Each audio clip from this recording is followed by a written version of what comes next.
Fine రేమ్ sir, మీరు ఎలా ఉన్నారు? థ్యాంక్ యూ సార్, మా ఆఫీస్కి వచ్చినందుకు. Thank you, welcome sir for your invitation. Okay sir. Sir చాలా రోజులు మనం అడగాలనుకుంటున్నాము. Okay sir. సో ఎనీవే ఇద్దరం కలిసాం కాబట్టి అడుగుతున్నాము. ఓకే. సో ఈ రియల్ ఎస్టేట్ లో టీమ్ మీటింగ్స్ ఎక్కువగా పెట్టుకుంటూ ఉంటారు. అవును సార్. సో కొంతమంది ఏమో దాన్ని అడ్వాంటేజ్ గా తీసుకుంటున్నారు, కొంతమంది డిసడ్వాంటేజ్ గా తీసుకుంటున్నారు. అసలు ఎందుకు సార్, ఎందుకు టీమ్ మీటింగ్స్ కండక్ట్ చేస్తూ ఉంటారు? So well question sir. Regular గా మీటింగ్స్ అనేది ఏంటంటే మనం ఈ రోజు తిన్నామని, మధ్యాహ్నం తిన్నామని, సాయంత్రం తినకుండా ఉండట్లేదు కదా. మనిషికి ఎట్లా అయితే ఎనర్జీ అవసరమో మనిషి చేసే బిజినెస్ కూడా ఆ మైండ్ కి నాలెడ్జ్ అనే ఎనర్జీ అవసరం. నాలెడ్జ్ కావాలంటారు.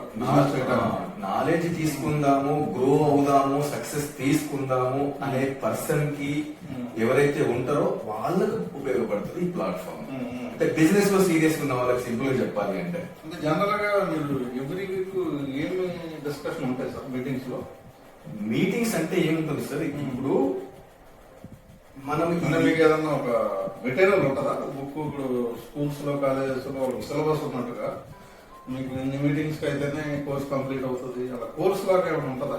అట్లా ఏం ఉండదు సార్. అన్ఫార్చునేట్లీ చెప్పాలి అంటే రియల్ ఎస్టేట్ లో అడ్వాంటేజ్ గా చెప్పుకోవచ్చు, డిసడ్వాంటేజ్ గా చెప్పుకోవచ్చు. ఇక్కడ ఒక కోర్సు, ఒక సబ్జెక్ట్ అంటూ లేకపోవడం అనేది ఒక డిసడ్వాంటేజ్.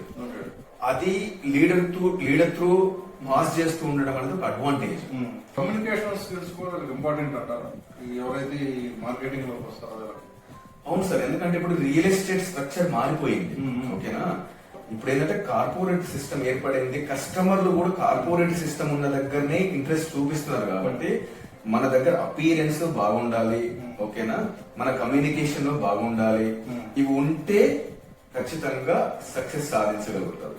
వాళ్ళు మీటింగ్ వస్తే ఇన్ఫర్మేషన్ వస్తుంది, నాలెడ్జ్ వస్తుంది, వాళ్ళకి కమ్యూనికేషన్ వైజ్ గానీ, బిజినెస్ వైజ్ గానీ ఉపయోగపడుతుంది. As well as leadership qualities కూడా గ్రో అవుతాయి. ఇప్పుడు పొద్దున సూర్యుడు వస్తేనే వెలుగు వస్తున్నట్టు వాళ్ళు మీటింగ్ వస్తేనే వాళ్ళ జీవితంలో వెలుగు వస్తుంది. ఎందుకంటే ఏ బిజినెస్ అయినా, ఏ పైన నాలెడ్జ్ లేకుండా చేయలేము. అది జీరో అవుతాం. అప్డేట్స్ ఉంటాయి, జీరో అవుతాం.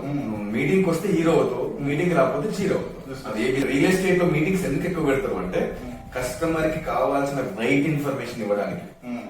హైవేలో ఇప్పుడు మనం చూస్ చేసుకున్న హైవే ఉంటది, ఆ కస్టమర్ కి హైవే చెప్తాం. ఆ హైవేలో ఉండే డెవలప్మెంట్స్ ఏంటి, ఇప్పుడున్న డెవలప్మెంట్స్ ఏంటి, అప్కమింగ్ డెవలప్మెంట్స్ ఏంటి, ప్లస్ వెంచర్ సరౌండింగ్స్ లో ఉన్న అడ్వాంటేజెస్ ఏంటి, లొకేషన్ అడ్వాంటేజెస్ ఏంటి, ప్లస్ వెంచర్ లోపల ఉన్న ఎమ్యూనిటీస్ ఏంటి, ఎక్స్టెంట్ ఎంత, ఏ లేఅవుట్, ఇవన్నీ కస్టమర్ కి కనుక చెప్పగలిగితే కస్టమర్ మనల్ని ట్రస్ట్ చేస్తాడు, అప్రిషియేట్ చేస్తే ఈ పీరియడ్ లో అప్రిషియేషన్ వస్తుంది. క్లారిటీ విత్ క్యాలిక్యులేషన్స్ తో చెప్పగలిగారు, లీస్ట్ క్యాలిక్యులేషన్ అని ఇవ్వగలిగారు కస్టమర్. ఎన్ని ఇన్ఫర్మేషన్ రావాలంటే అసోసియేట్స్ మీటింగ్స్ ఇంపార్టెంట్. మీటింగ్స్ లో ఎక్స్పీరియన్స్ లీడర్స్ వాళ్ళ నాలెడ్జ్ ని, వాళ్ళ సబ్జెక్ట్ ని షేర్ చేసుకుంటాం. మీటింగ్స్ ఆల్వేస్ ఇంపార్టెంట్, చాలా యూజ్ అవుతాయి మార్కెటింగ్ లో అసోసియేట్స్ కి. మంచి సబ్జెక్ట్ కూడా వస్తుంది. అవును సార్. Thank you sir. Thank you. Information share చేసుకుంటాం. Thank you sir.